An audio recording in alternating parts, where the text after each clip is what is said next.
welcome back to Lin's Kitchen. Apa khabar semua? Lina harap kawan-kawan semua sihat sejahtera. Okey, hari ini Lina jumpa anda semua dengan resepi yang baru. Lina nak buat hari ini kuli paniaram. Okey, paniaram ni memang sedap untuk makan. Kalau kita buat manis-manis, kita boleh makan begitu je. Kalau kita buat kalau nak makan dengan chutney, kita kena buat dia, tak perlu letak gula, kita kena buat dia different style lah. So hari ni Lina nak buat manis-manis bagi budak-budak makan begitu je. Sebelum kita tengok macam mana cara nak buat, siapa-siapa yang belum lagi subscribe untuk Lin's Kitchen, jangan lupa untuk subscribe dan jangan lupa untuk like and share this video with all your friends. Sekarang jom kita tengok cara-cara macam mana kita nak buat kuli paniaram. Okey kawan-kawan, tengok sini. Yang ni lah adunan tepung yang kita buat semalam. Yesterday. Okey kawan-kawan, sekarang kita kena tengok macam mana kita nak prepare for buat kuli paniaram ya. First tengok sini, Lina ambil 1 cup beras idli. Okey, beras idli ni bulat-bulat, cantik-cantik, comel-comel. Kalau tak ada beras idli tak apa, no problem. Boleh pakai beras yang biasa pun. Okey, 1 cup ya. And then sini Lina ambil urat dal. Okey, urat dal tu lebih kurang 3/4 cawan. Okey. So sekarang kita kena cuci bersih dua-dua bahan-bahan ni.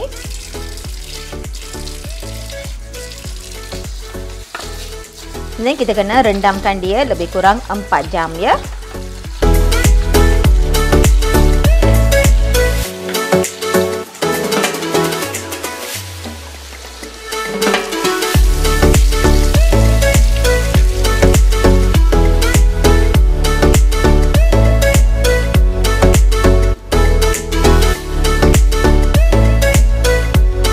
Okey kawan-kawan, di dalam beras yang kita rendam ni kan, Lina nak masukkan segenggaman nasi.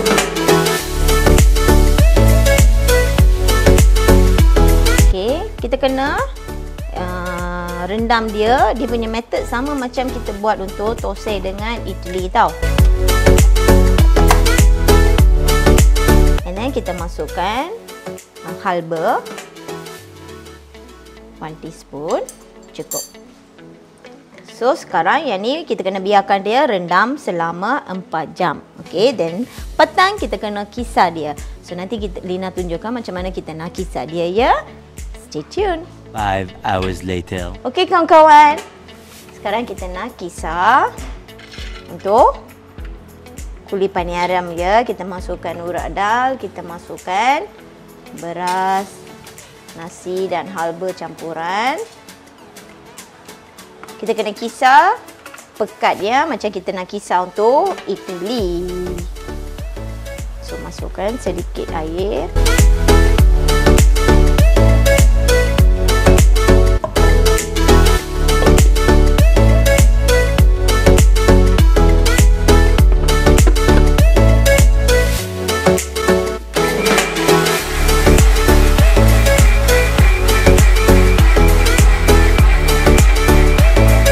Kawan-kawan tengok sini, yang ni lah kita yang kita kisar. Sekarang Lina nak masukkan garam.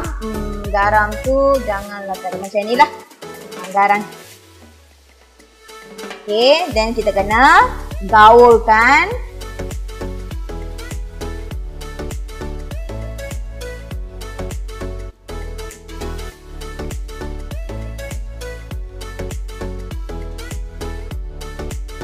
The next day. Okey, tengok sini tepung dia dah kembang. Okey, semalam Lina dah tunjuk dengan anda semua kan cara-cara macam mana kita nak kisar, macam mana kita nak mix ya.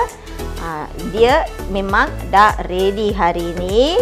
Sekarang second method, kita kena masukkan santan dan juga gula sebelum kita masak dia ya. Kali ni Lina ambil 1 cup sugar. Sugar ni ikut cita rasa masing-masing. Kalau tak nak terlalu manis, anda boleh kurangkan. Okay, then kita masukkan santan.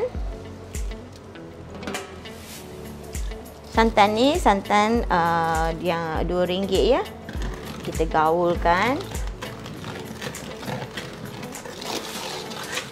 Lina tak masuk yeast, tak masuk apa pun ya untuk bagi tepung tu kembang.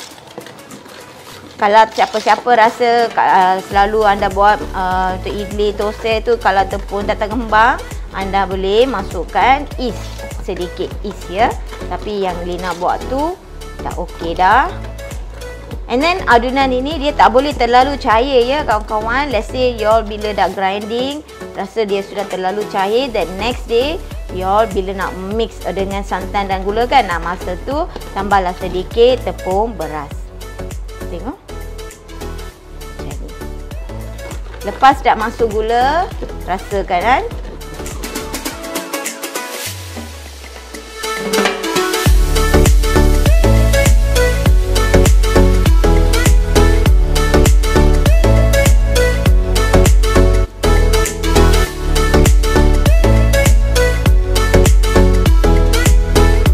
Kawan-kawan, tengok sini, Lina dah masukkan dia dalam kita punya container. Sebab dia senang kan nanti bila kita nak masukkan dalam lubang tu. Ini dia special pot untuk buat kuli paniaram. Sebab apa kita panggil dia kuli paniaram? Sebab dia ada kuli-kuli. Ya, lubang tu kita panggil kuli lah. Okay, dan sekarang dalam setiap lubang tu Lina nak masukkan sedikit ghee. Okay, kalau tak ada ghee tak apa, no problem. You all just sapukan sedikit minyak dalam setiap lubang ya.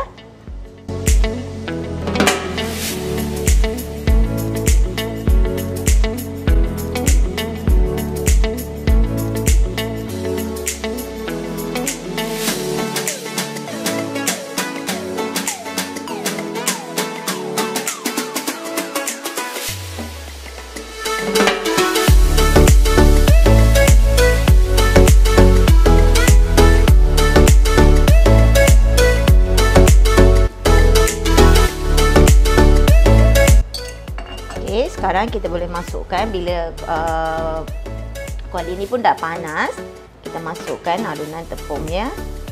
Yang ni jangan masukkan sepenuh, masuk separuh cukup.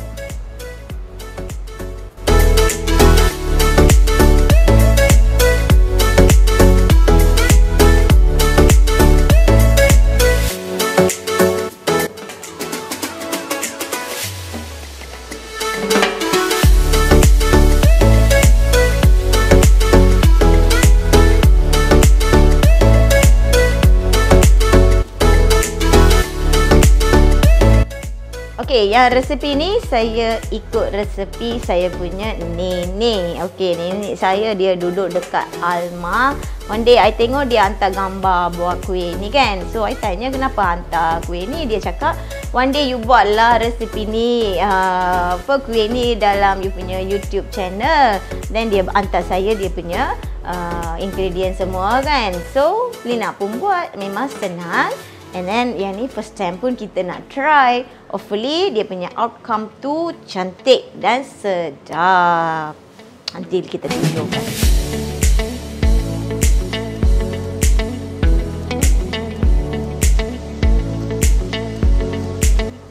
Tengok sini, kita kena terbalikkan dia supaya dia punya bahagian yang atas pun kena masak macam ni.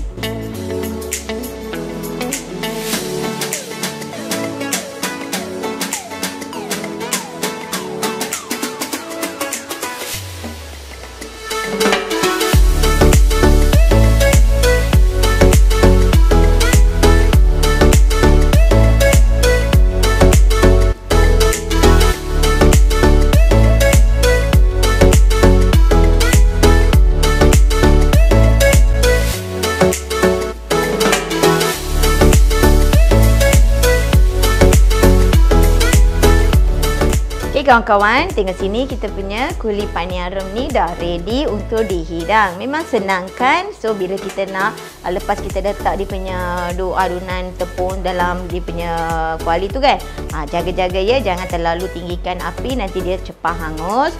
So memang senang, kita boleh tahu bila dia dah masak sepenuh tepi-tepi dan kita terbalikkan. Jadi Lina harap kawan-kawan akan cubakan resepi ni kat rumah. Selamat mencuba. Lina jumpa anda semua besok dengan resepi yang baru. Bye-bye.